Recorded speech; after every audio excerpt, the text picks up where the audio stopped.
Bismillahirrahmanirrahim. Assalamualaikum warahmatullahi wabarakatuh. Selamat datang anak-anak yang solih dan solihah di kelas Ilmu Pengetahuan Alam. Hari ini kita akan mempelajari mengenai materi ilmu pengetahuan alam tentang siklus air dan peranan hujan bagi makhluk hidup. Yuk kita simak video pembelajaran berikut ini.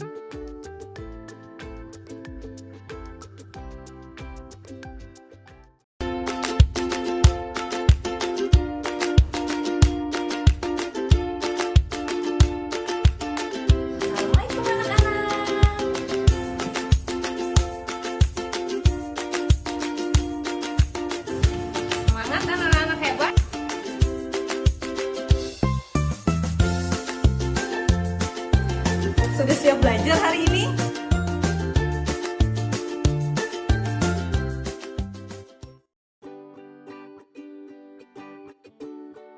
Tujuan pembelajaran kita pada hari ini yaitu yang pertama, mengetahui siklus air dan proses terjadinya hujan.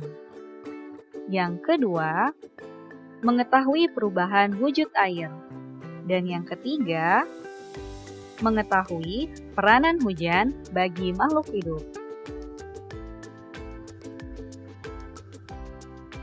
Anak-anak, tahukah kalian apa itu siklus air? Siklus air adalah proses perputaran air yang terjadi secara terus-menerus dari permukaan bumi ke atmosfer dan kembali lagi ke permukaan bumi.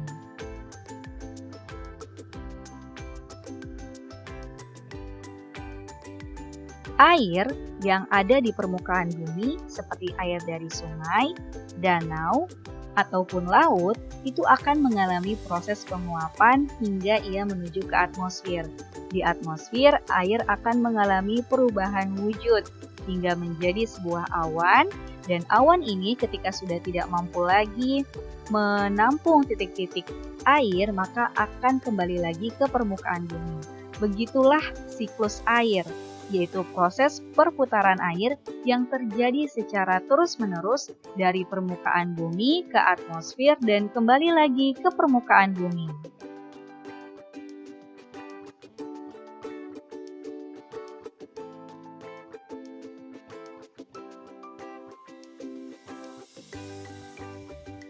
Proses perubahan wujud air. Ada 4 proses perubahan wujud air. Yang pertama yaitu evaporasi, yang kedua kondensasi, yang ketiga presipitasi, dan yang keempat infiltrasi. Bagaimana sih proses-proses tersebut terjadi?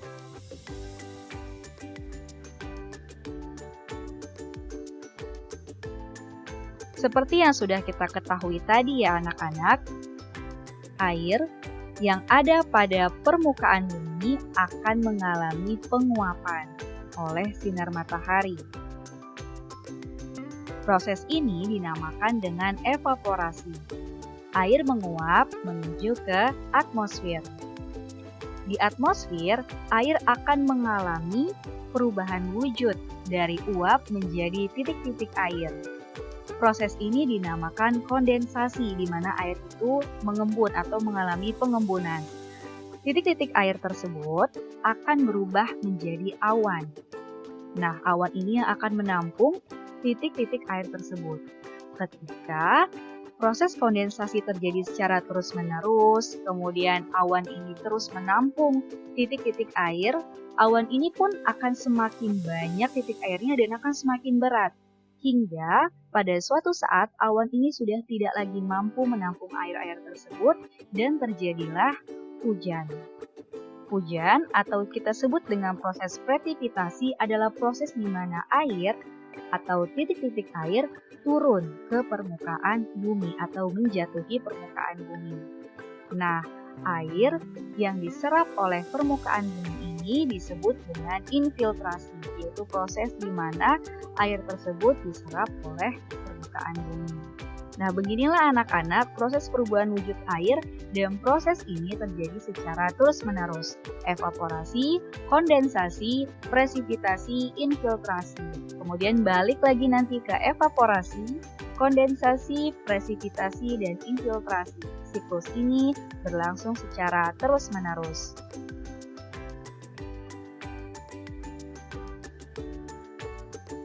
Anak-anak yang soleh dan solihah, yang berikutnya yaitu apa sih peranan hujan bagi makhluk hidup? Yang pertama yaitu hujan menjadi sumber cadangan air bagi tanah. Kemudian yang kedua, hujan bisa menjadi sumber air minum bagi hewan, tempat mereka untuk membersihkan tubuh dan tempat mereka hidup. Kemudian yang ketiga, membantu tumbuhan untuk melakukan proses fotosintesis. Dan yang keempat, baik ataupun berguna bagi kita untuk minum, mandi, membersihkan peralatan, dan pembangkit listrik.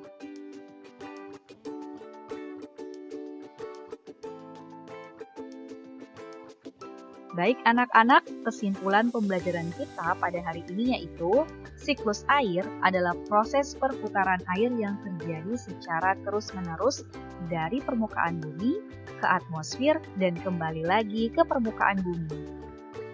Proses perubahan wujud air ada 4. Yang pertama yaitu evaporasi, kemudian yang kedua kondensasi, yang ketiga presipitasi, dan yang keempat infiltrasi.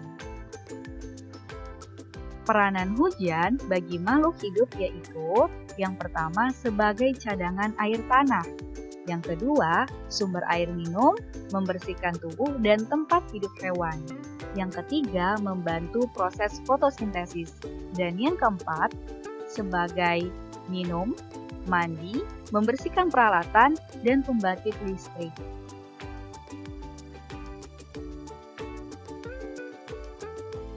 Baik anak-anak, demikianlah pembelajaran kita pada hari ini mengenai siklus air dan peranan hujan bagi makhluk hidup. Semoga anak-anak mudah memahaminya ya.